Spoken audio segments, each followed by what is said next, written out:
Welcome to Not That Girl Anymore, part of the Liminal Network. I'm your host, Dawn Bouillon. This is more than a podcast. It's a sisterhood. We're reclaiming our voices, our worth, and our lives. One story, one truth, one brave step at a time. Hey, friends. Welcome back to Not That Girl Anymore. I'm your host, Dawn Bouillon, trauma therapist and coach, and the founder here of Embrace Your Brave. And today, I want to talk about something that has been deeply unsettling to me and honestly, very heartbreaking to witness. I know that all of us are probably somewhat awake to the world around us, and things are heavy and our hearts are breaking. And it's just, if you're feeling all of that, I just want to normalize that. That just tells me that you're human and you have a heart and you care. But something has been bothering me lately that I just want to speak to. And I'm not sure where you are on this, but I just want to speak from my own experience. I have been seeing language lately, especially in Christian spaces, where empathy is being framed as weakness or as gullibility and even as sin. And I just want to slow this conversation way down. Because when empathy is treated as a moral failure, something essential is at risk, not just spiritually, but psychologically and collectively as a whole. And I'm not here to attack anyone, and I'm not here to mock faith. I'm here to name what this rhetoric does to the human heart and why silence around it is not neutral. So, before we go any further, we need some clarity because empathy has been distorted beyond recognition. So, let's talk about this. Empathy is not agreement. Empathy is not a lack of discernment. Empathy is not being manipulated. Empathy is not abandoning wisdom or boundaries, okay? It's not those things. At its core, empathy is the capacity to let another person's humanity matter to you. Let me say that again. At its core, empathy is the capacity to let another person's humanity matter to you. Not to agree with them, not to fix them, not to excuse harm, simply to let their humanity register. And when empathy disappears, people do not become wiser. People become capable of looking away. And that distinction matters because what's being attacked right now isn't discernment, it's humanity. Okay? Here's what I'm seeing. And I'm sure you've probably seen some of this too. So, empathy is being labeled as naive, as emotional weakness, as being easily deceived. And the message underneath it sounds like this: if suffering moves you, then you're being played. If you feel compassion, you lack discernment. If your heart responds, you're not thinking clearly. And that framing does not create wisdom.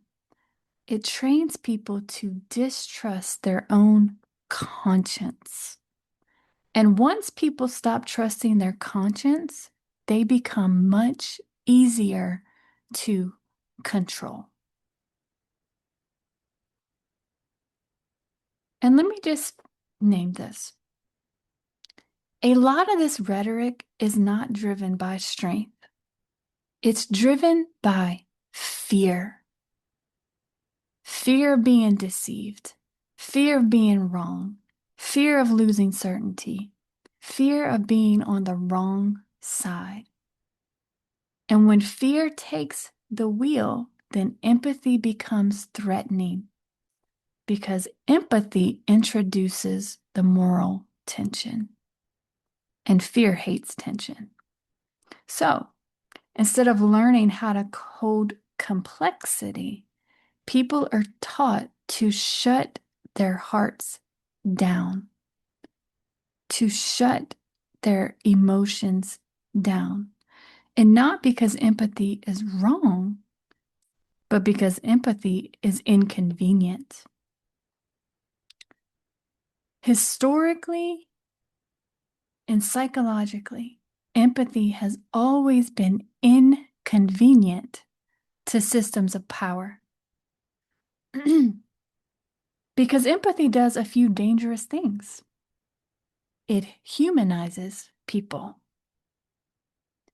It humanizes people who are easier to ignore. It disrupts certainty. It forces us to reckon with impact, not just intent. Impact. It makes cruelty harder to justify.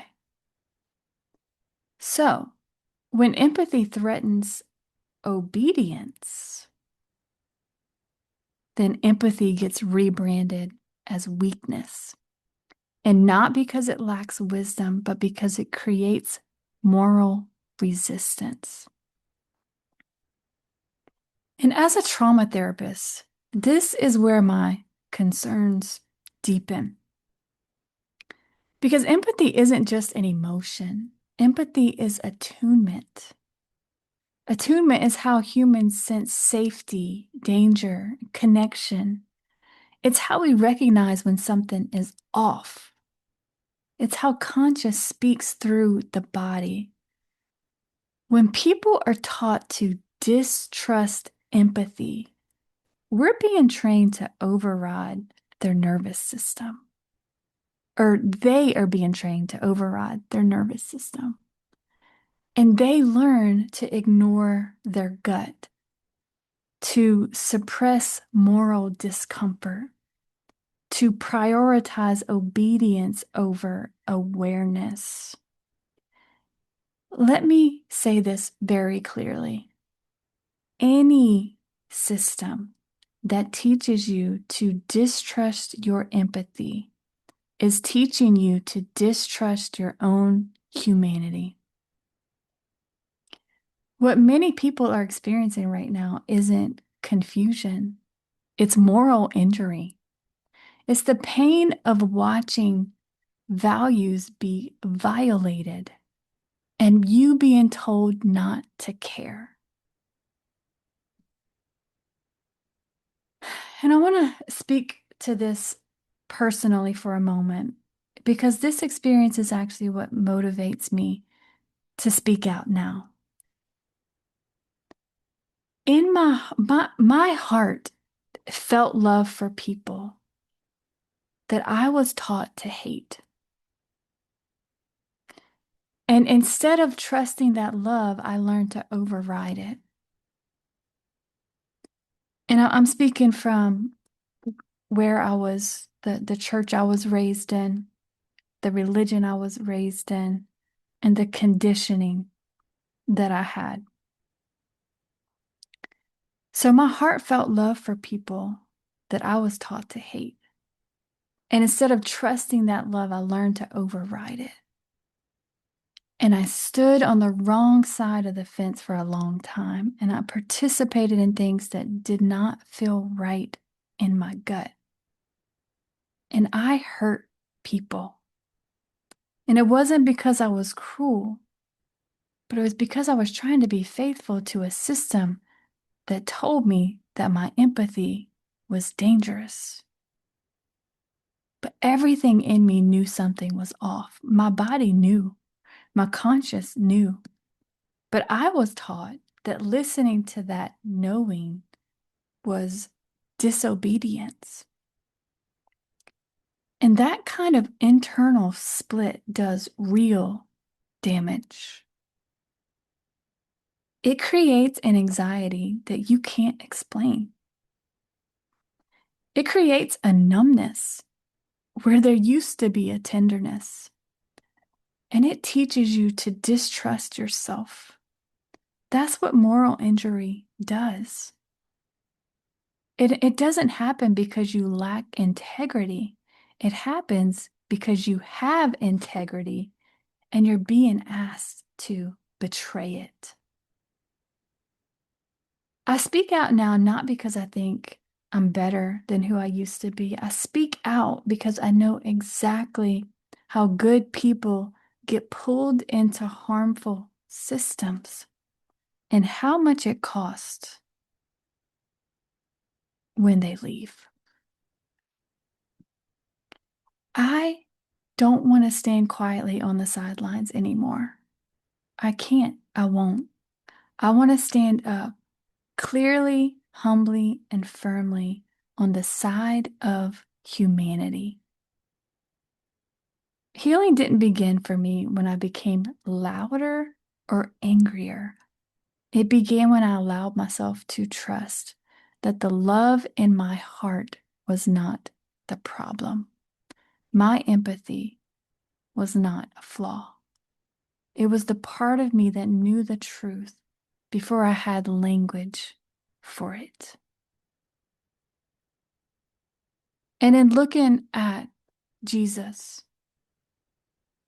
Jesus never warned people about feeling too much.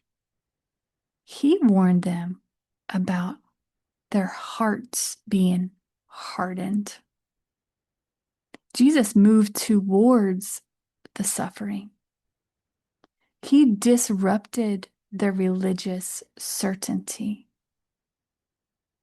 He centered compassion over power and control. If empathy is a sin, then Jesus becomes unrecognizable. And if you've noticed, many young people are leaving the faith today. But they're not rejecting faith because they lack morals. They're rejecting a version of faith that punishes compassion and excuses cruelty. And when language is policed more than harm, or tone matters more than humanity, something has gone deeply, deeply wrong. And if you're listening to this and you're like, hold up, Dawn, or you're feeling defensive or uncomfortable, I want you to sit with that. Discomfort doesn't always mean danger. Sometimes it means something in you is still alive and it's questioning. And you don't have to resolve that today, but you also don't have to silence it either. So, empathy, it does not mean agreeing with everything. It does not mean abandoning discernment. It does not mean lacking boundaries. Empathy is the ability to remain human in the presence of suffering without dehumanizing anyone. And that matters.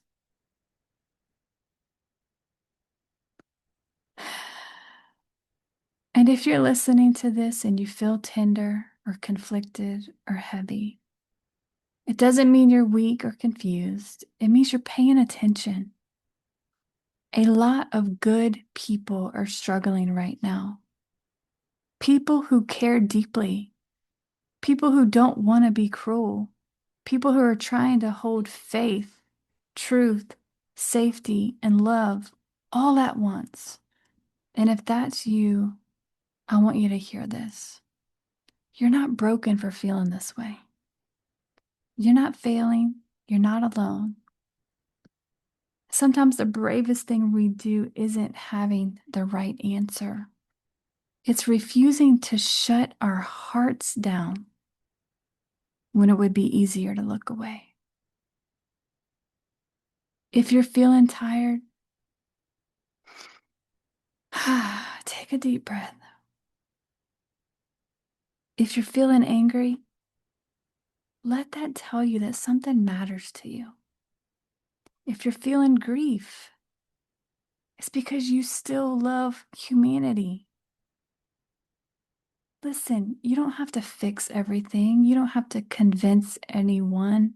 You don't have to harden yourself to survive. Staying human is enough.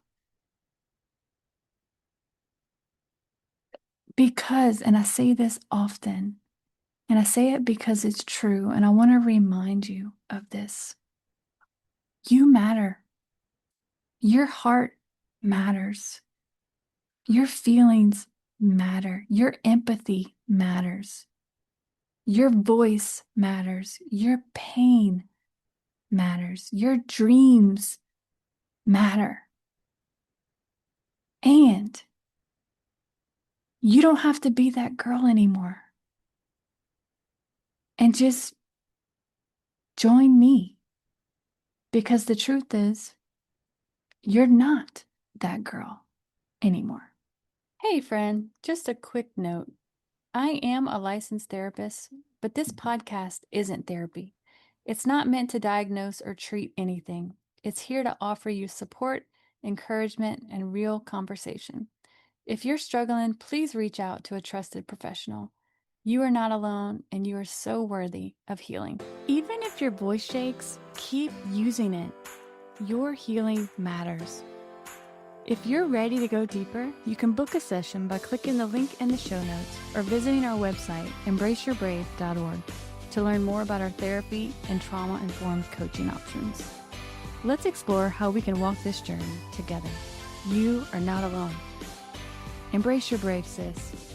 You're not that girl anymore.